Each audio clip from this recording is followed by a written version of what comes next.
है everyone, Praveen this side. I hope you guys are doing great. So आज ना अपन सॉल्व करने जा रहे problem largest sub array of zeros and ones, जो कि एक बहुत ही इजी लेवल का प्रॉब्लम है। लेकिन ना अपन इसमें एक ऐसा चीज सीखेंगे जो आप नोटिस तो करे होंगे, जो आपको मालूम तो हुआ होगा, लेकिन अपना माइंड ना कहीं वो चीज को इग्नोर कर रहा था, है ना। तो अपन उस चीज के बारे में पढ़ेंगे आज। तो पहले प्रॉब्लम डिस्क्रिप्शन देखेंगे कि प्रॉब्लम बोलना क्या चाह रहा। So given an array ARR of zeros and ones, find and return the length of longest subarray with equal numbers of zeros and ones, है ना।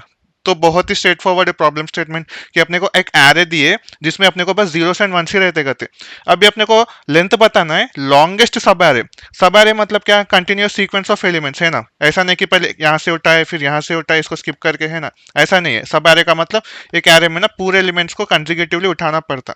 सो अपने को ना उसका लेंथ बताना है जिसमें अपने को equal number of zeros and ones है। तो प्रॉब्लम डिस्क्रिप्शन तो क्लियर हो गया ना। अब एग्जाम्पल देखेंगे जिससे और भी क्लियर होता है। तो अपने एग्जाम्पल 1 में ना अपने को एरे दिया है ये, और अपना आउटपुट है 6। अब ये 6 कैसा है बोल, तो सबसे पहले मैं इंडेक्सिंग लिख लेता हूँ। तो यहाँ पे इसका इंडेक्सिंग लिखे तो ये होता 0, ये 1 2 3 4 5 6, है ना। अब एक्सप्लेनेशन में क्या बोल रहा, array from index number 1 to index number 6 is the longest sub array with 3 zeros and 3 ones, है ना। तो अपने को ये इंडेक्स से लेकर ये इंडेक्स तक ना equal number of zeros and ones आ रहेगा। तो अगर देखे अपन 1 2 3, 3 जीरो से 1 2 3, 3 वन से, है ना। तो ये कंडीशन सेटिस्फाई हो रहा है और ये एरे में यही है longest sub array. And similarly अगर अपन अपने एग्जाम्पल 2 को देखें तो यहाँ पे अपना एरे है, अपना आउटपुट है 4, है ना। तो इसमें ना एक्सप्लेनेशन में दो एरेस पॉसिबल है कहते, एक फ्रॉम 0 टू 3 जो कि यहाँ से लेकर यहाँ तक है जिसमें equal number of zeros and ones है, और एक array from index number 1 to 4, है ना, जो ये सब एरे है। इस दोनों में longest sub array with 2 zeros and 2 ones, है ना। अब फाइनली अपने एग्जाम्पल 3 में अपने एरे को ना सिंगल एलिमेंट दिया, तो इसका आउटपुट है 0 क्योंकि there is no sub array with equal number of zeros and ones, है ना। तो एग्जाम्पल्स में अपन अच्छे से समझ लिए ना। तो आओ पहले कंस्ट्रेंट्स देखेंगे जिससे अपने को हल्का फुल्का टाइम कॉम्प्लेक्सिटी का आइडिया लग जाता। तो कंस्ट्रेंट्स पे देखे तो अपना एरे का साइज ना 10 टू पावर 5 तक जा रहा। तो यहाँ पे 10 टू पावर 5 है ना, तो अपना इसका worst case time complexity order of n log n हो सकता है ना। इससे ऊपर नहीं जाना, नहीं तो अपने को TLE आ जाता। और एरे के एलिमेंट्स क्या रहते, या तो 0 रहता या 1 रहता, है ना। तो इस तरह से अपने कंस्ट्रेंट से हल्का फुल्का टाइम कॉम्प्लेक्सिटी का आइडिया भी लग गया, है ना। तो अपन ना अपने एग्जांपल 1 को ही कंसिडर करके इसको अच्छे से ड्राई रन करते ताकि इसमें से कुछ ऑब्जर्वेशंस निकल सके तो ये है अपना एरे, है ना। और इसमें से अपने को फाइंड क्या करना है, we need to find the length of longest sub array with count of 0 equal to count of 1, है ना। तो कौन से भी सब एरे में अपने को ये कंडीशन सेटिस्फाई हुआ ना, अपना रिजल्ट वो रहता। और ऐसे भी केसेस रहते जहाँ पे अपने को मल्टीपल आंसर्स आते हैं ना, लेकिन इसमें कुछ ऐसा नहीं है कि फर्स्ट रिटर्न करो लास्ट रिटर्न करो, है ना। जो भी अपने को लॉन्गेस्ट लेंथ दे रहा वो फाइंड करना। तो ये प्रॉब्लम को सॉल्व करने के लिए अपना ब्रूट फोर्स थिंकिंग क्या होगा, अपन पहले भी डिस्कस कर रहे थे ना, जब भी अपने को सब एरे निकलना है तो अपन ब्लाइंडली ना दो नेस्टेड फॉर लूप्स के बारे में सोच सकते हैं ना, क्योंकि दो नेस्टेड फॉर लूप से अपने को सब एरे जनरेट होते। जैसे अपन एक पॉइंटर यहाँ पे लगाए, दूसरा पॉइंटर यहाँ से शुरू होकर पूरा एंड तक जाता। इस तरह से अपने को पहले एक सब एरे आता, फिर 2, फिर 3, फिर 4, फिर 5 एंड सो ऑन, है ना। तो फिर से अपन को एक रैंडम इंडेक्स को चूज करे सब एरेस के लिए, तो अपन अपने आई पॉइंटर को यहाँ पे फिक्स करेंगे, है ना। तो अपना जे पॉइंटर पहले यहाँ से शुरू होता, फिर यहाँ से, देन यहाँ, है ना। तो इससे अपने को कौन से सब एरे जनरेट होते, एक तो ये हो गया, फिर ये हो गया, फिर ये हो गया, फिर ये हो गया, है ना। तो दो नेस्टेड फॉर लूप्स की मदद से अपन हर पॉसिबल सब एरेस को जनरेट कर सकते, और जो भी हर पॉसिबल सब एरे जनरेट करते हैं ना, उसमें देखेंगे कि कितने 1 से कितने 0 से, है ना। तो ये तो अपना ब्रूट फोर्स थिंकिंग है ना। आओ इसका कोड देखेंगे जिससे पूरा क्लियर हो जाता। तो ये है अपना कोड C++ में, ऑल्दो अपना लॉजिक ना सेम रहता, लैंग्वेज इंडिपेंडेंट रहता। तो यहाँ पे अपना फंक्शन नेम है मैक्स लेंथ, जहाँ पे अपने को एरे पास करे। तो सबसे पहले अपन एरे का साइज लेकर n में स्टोर कर लिए, फिर अपना मैक्स लेंथ वेरिएबल डिक्लेयर कर लिए जो इनिशियली 0 होगा, और लास्ट में अपन इसी को रिटर्न करेंगे क्योंकि यही अपना मैक्स लेंथ होल्ड करके रखेगा। तो यहाँ पे अपन दो नेस्टेड फॉर लूप चला रहे, एक i का loop from 0 to n and एक j का लूप फ्रॉम i से n, है ना। ith फॉर लूप के अंदर ना अपन 3 वेरिएबल्स डिक्लेयर कर रहे, zeros count, ones count and current length. जो zeros count and ones count का तो पता है, करंट लेंथ क्या होगा, करंट लेंथ ना अभी करंट में कितना बड़ा लेंथ मिला अपने को वो स्टोर करके रखेगा, है ना। तो इनर फॉर लूप में अपन क्या कर रहे, पहले चेक कर रहे क्या array of j equal to 0 है, अगर हाँ तो जीरोस काउंट को बढ़ाओ, अगर ऐसा नहीं है तो 1 नीच होगा ना एलिमेंट, तो अपन वंस काउंट को बढ़ाएंगे। तो ये कंडीशन चेक होने के बाद किसी भी इंस्टेंट पे अपने को जीरोस काउंट बराबर हुआ वंस काउंट का, तो अपन अपना करंट लेंथ कैसे अपडेट करेंगे, current length will be j - i + 1। तो ये कुछ समझ में नहीं आ रहा ना, सिंपल है। अगर आपका आई पॉइंटर यहाँ पे हो और आपका जे पॉइंटर यहाँ पे हो, तो इसका टोटल लेंथ क्या होगा? इसका टोटल लेंथ इतना होगा ना, लेकिन इसको कैलकुलेट कैसा करेंगे? इन दोनों के बीच का दूरी, तो इन दोनों का बीच का दूरी क्या है? अगर ये जे है ये आई है तो दूरी क्या होगा? जे माइनस आई, है ना। लेकिन ये सिंस जीरो बेस इंडेक्सिंग है तो अपन इसलिए +1 कर रहे हैं ना। तो इस तरह से अपन करंट दूरी कितना है वो फाइंड कर रहे हैं ना। तो ये पूरा इनर फॉर लूप एग्जीक्यूट होने के बाद अपने करंट लेंथ में कुछ ना कुछ लेंथ आके रहता है ना। तो अपन अपने को मैक्स लेंथ अपडेट करना है, तो max length will be maximum of previous max length and the current length, है ना। तो इस तरह से अपना मैक्स लेंथ भी एवरी इंस्टेंट पे अपडेट होते रहता। तो इस तरह से पूरे आयत पॉइंटर के लिए ना अपना मैक्स लेंथ अपडेट होते रहता। तो ये जब आउटर फॉर लूप एग्जीक्यूट हो जाता ना, तो जो भी अपना मैक्स लेंथ है अपन उसको रिटर्न कर देंगे। तो ये है अपना सिंपल सा ब्रूट फोर्स कोड। तो अभी इसका टाइम कॉम्प्लेक्सिटी क्या रहता? यहाँ पे क्लियरली दिख रहा है कि अपन दो फॉर लूप चला रहे ऑफ बोथ साइज n, है ना। तो इसका टाइम कॉम्प्लेक्सिटी अपना ऑर्डर ऑफ n स्क्वायर जाता है ना। और इसका स्पेस कॉम्प्लेक्सिटी क्या जाता? What will be the space complexity for this approach? यहाँ पे अपन वेरिएबल्स के अलावा कुछ एक्स्ट्रा स्पेस नहीं लिए, है ना, कुछ एडिशनल डेटा स्ट्रक्चर नहीं लिए, तो इसका स्पेस ऑर्डर ऑफ 1 रहता है ना। अपन ना अब ये प्रॉब्लम को सबमिट करके देखें ना, तो ये अपने को टीएलई देता। अब ये टीएलई क्यों देता? क्योंकि अपन कंस्ट्रेंट्स के बाद ऑलरेडी डिस्कस करे कि अपना टाइम कॉम्प्लेक्सिटी वर्स्ट केस में ज्यादा से ज्यादा order of n log n तक जा सकता है ना। लेकिन अपन यहाँ पे n स्क्वायर पे सॉल्व कर दिए जो डेफिनेटली टीएलई दे देगा, तो अपने को इसको ऑप्टिमाइज करना पड़ता। तो अभी अपन इसको कैसे ऑप्टिमाइज करें वो देखते।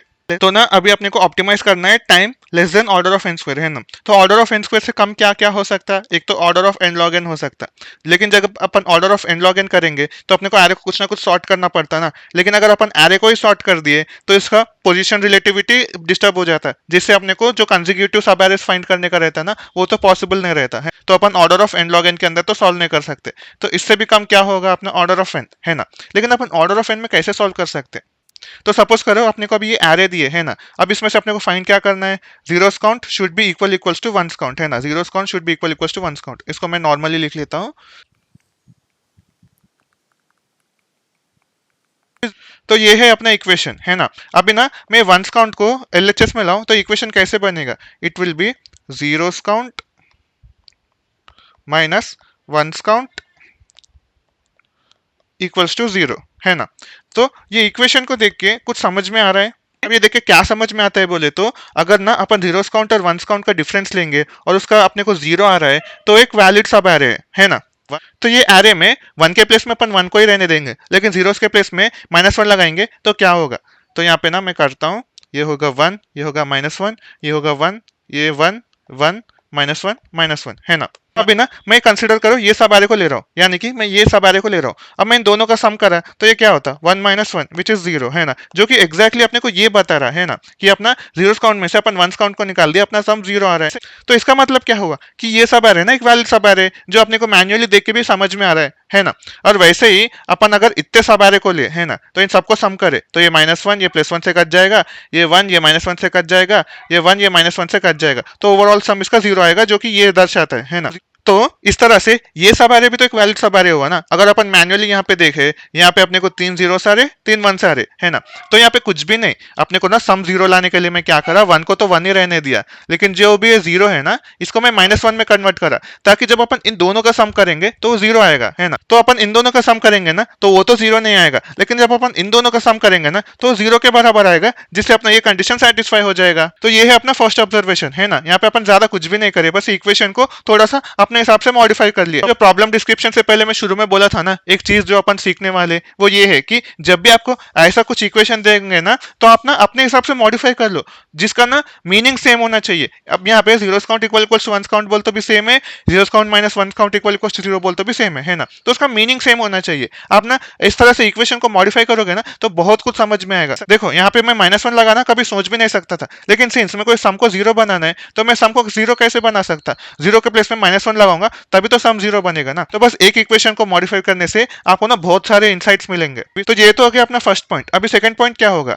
अपने को ना मल्टीपल अकरेंसेस मिल सकते हैं जहां पे अपने को zeros count equal to ones count हो गया। जैसे अपन एग्जांपल 3 में देखे थे ना, यहाँ पे कि यहाँ पे सॉरी एग्जाम्पल 2 में कि यहाँ पे अपने को ये आ रहे और ये आ रहे सेम आ रहा था, है ना। तो अपने को ना ऐसा मल्टीपल इंस्टेंस मिल सकते। तो मल्टीपल इंस्टेंसेस जब मिलते तो उसको कहाँ पे प्रिजर्व करके रखे, है ना, क्योंकि ये भी सम 0 आएगा, ये भी सम 0 आएगा, ये भी सम 0 आएगा और ये भी सम 0 आएगा। तो इसको स्टोर कहाँ पे करके रखे?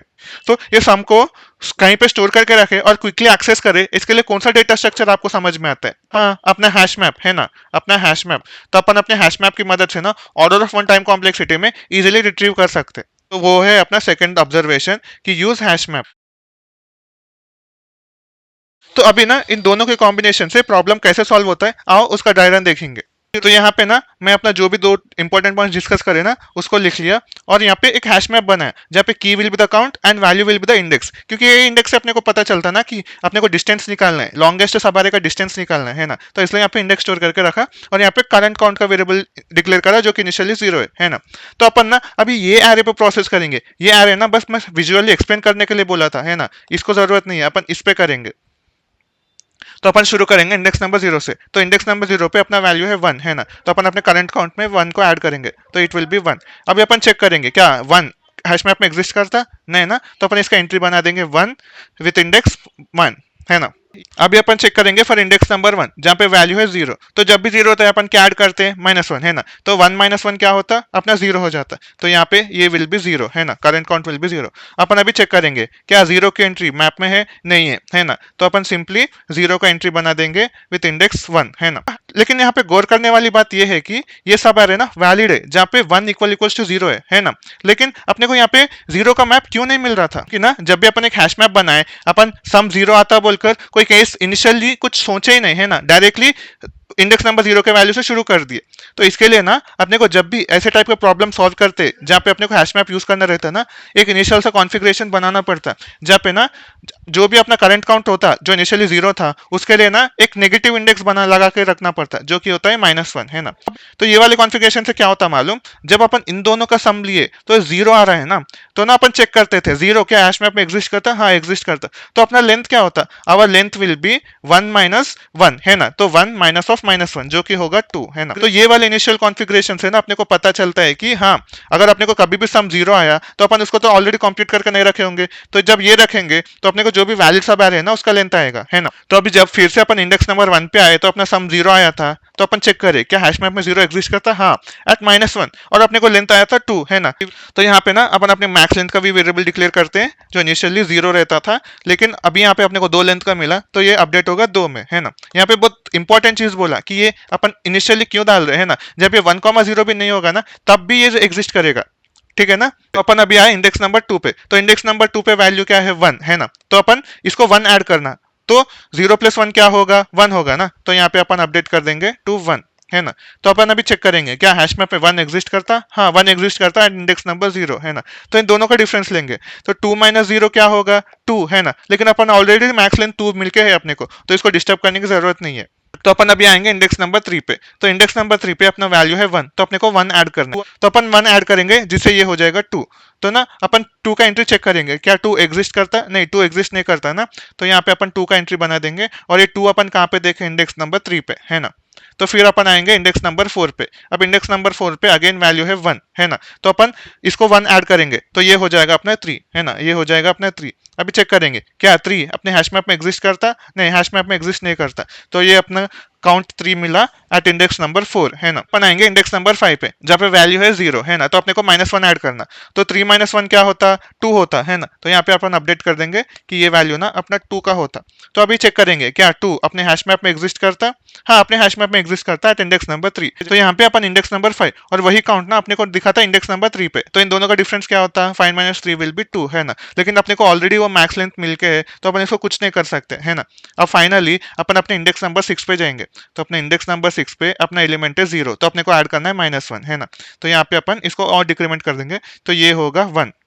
अभी अपन देखे अपने को 1 क्या हैश मैप में एग्जिस्ट करता है, हाँ 1 एग्जिस्ट करता है इंडेक्स नंबर 0, तो अपन ना काउंट 1 इंडेक्स नंबर 6 पे देखे थे और प्रीवियसली उसी काउंट को ना अपन इंडेक्स नंबर 0 पे देखे थे, तो डिफरेंस क्या होगा, difference will be 6 - 0 which is nothing but 6 है ना, और ये क्या 6 अपने मैक्स लेंथ से बड़ा है, हाँ बड़ा है, तो अपन इसको अपडेट कर देंगे तो ये हो जाएगा अपना फ्रॉम 2 to 6 है ना। फिर अपना पॉइंटर आगे जाएगा जो कि आउट ऑफ बॉन्ड है ना, तो अपना अभी जो भी मैक्स लेंथ कंप्यूट करके हो गया ना यही अपना मैक्सिमम लेंथ है, और अपन इसको अगर प्रॉब्लम में देखें तो यही अपने को मैक्स लेंथ आया था जो कि 6 से जो इंडेक्स नंबर 1 से 6 तक आया था, और अपन यहाँ पे भी देखे तो अपने को क्या आया था, यहाँ पे इंडेक्स नंबर 6 से इंडेक्स नंबर 0 पे आया था।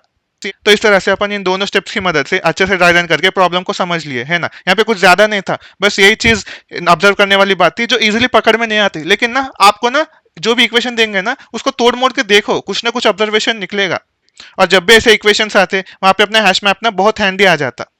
तो अपन ड्राई रन को भी समझ लिया ना, तो आओ इसका कोड देखेंगे। So again our code in C plus plus but the logic is language independent, है ना। तो यहाँ पे अपन फिर से अपने एरे का साइज ले लिए और मैक्स लेंथ वेरिएबल डिक्लेयर कर लिए। तो यहाँ पे अपन एक हैश मैप क्रिएट कर लिए जहाँ पे की भी इंट है और वैल्यू भी इंट है ना। तो यहाँ पे अपन एक मैप में ना जीरो का एंट्री लगा लिए -1, और ये क्यू अपन ड्राई रन में अच्छे से देखे थे, है ना। तो सबसे पहले अपन एक काउंट का वेरिएबल डिक्लेयर कर लिया जो जीरो है, और अपन लूप चला रहे जीरो से लेकर एन तक। इसके अंदर ना अगर एरे ऑफ आई जीरो है तो अपन +1 ऐड कर रहे, लेकिन ऐसा नहीं है तो -1 कर रहे, है ना। तो ये चीज ना मैं यहाँ पे उल्टा लिखा, क्योंकि 1 और 0 को ऐड कर लो, 0 को 1 को ऐड कर लो, सम तो सेम आएगा ना। तो इसलिए मैं यहाँ पे इंस्टेड ऑफ हैविंग 1 मैं यहाँ पे 0 करा, तो दोनों के लिए सेम ही है। तो ये जब कॉन्फ़िगरेशन होता है तो अपना काउंट में कुछ ना कुछ वैल्यू आता है, तो अपन यहाँ पे चेक करेंगे क्या करंट काउंट का की अपने मैप में एग्जिस्ट करता है। अगर हाँ, सो और max length will be maximum of previous max length, और वो इंडेक्स पे जो है अभी जो इंडेक्स पे अपन है उसका माइनस जो अपने को ऑलरेडी वो काउंट दिखा था वहां पे, है ना। उन दोनों का इंडेक्स का डिफरेंस लेंगे। लेकिन अगर ऐसा नहीं है तो अपने हैश मैप में उसके लिए एंट्री बना देंगे, है ना। तो इस तरह से अपना मैक्स लेंथ हर बार अपडेट होते रहेगा, और जब ये पूरा लूप एग्जॉस्ट हो जाएगा तो अपन अपने मैक्स लेंथ को रिटर्न कर देंगे, है ना। तो अभी इसका टाइम कॉम्प्लेक्सिटी क्या होगा, यहाँ पर ना अपन एक फॉर लूप चला रहे हैं ना, लेकिन एक फॉर लूप के अंदर अपन हैश मैप से वो करंट काउंट एग्जिस्ट करता नहीं करता उसको भी रिट्रीव कर रहे हैं ना। लेकिन जैसे मैं बोला था हैश मैप से कुछ भी रिट्रीव करने के लिए अपना टाइम कॉम्प्लेक्सिटी ऑर्डर ऑफ 1 ही होता है ना। तो अपन बस इस टाइम कॉम्प्लेक्सिटी को कंसिडर करेंगे जो ऑर्डर ऑफ n है ना। तो ओवरऑल अपना time complexity order of n चले जाता। और वैसे ही अगर अपन स्पेस कॉम्प्लेक्सिटी की बात करें तो यहाँ पे ना अपन एक हैश मैप लिए, और वर्स्ट केस में ना अगर अपने को पूरे एरे में 1 1 1 1 दिए, कुछ भी जीरो नहीं दिए, तो अपन पहले 1 ऐड करेंगे, फिर 2, फिर 3 4 5 5 6 ऐसा सो ऑन। तो जितना भी अपने को एन लेंथ का एरे दिया ना अपन उतना एंट्रीज को स्टोर करके रखेंगे, है ना। तो इसका स्पेस कॉम्प्लेक्सिटी भी अपना ऑर्डर ऑफ एन बोल सकते। तो ये है अपने टाइम एंड स्पेस कॉम्प्लेक्सिटीज। तो अपन अपने टाइम कॉम्प्लेक्सिटी जो ऑर्डर ऑफ एन स्क्वायर था ना उससे बॉइल डाउन करके ऑर्डर ऑफ एन पे ला लिए, जो कि एक ह्यूज ऑप्टिमाइजेशन है। तो ये था अपना आज का problem. So I hope you guys like this video. तो वीडियो अच्छा लगे ना तो प्लीज लाइक करना, शेयर करना, सब्सक्राइब करना। आपके ना इस सपोर्ट की मदद से मैं और भी हार्ड वर्क करके ना आपके लिए और अच्छे से क्वालिटी कंटेंट लाने की कोशिश करूंगा। अगर आपको कहीं पर भी कुछ भी डाउट हो ना तो उसको कमेंट बॉक्स में पोस्ट करना, मैं उसको जल्द से जल्द रिस्पॉन्ड करने की कोशिश करता हूँ। और अगर आपको मेरे टीचिंग के रिलेटेड कुछ भी फीडबैक हो ना तो उसको भी कमेंट बॉक्स में पोस्ट करना, ताकि मैं उसमें इंप्रूव हो सकूँ। तो फिर मिलते हैं कल के वीडियो पे कोई ऐसा ही प्रॉब्लम सॉल्व करते हुए। Till then stay safe, stay happy and piece.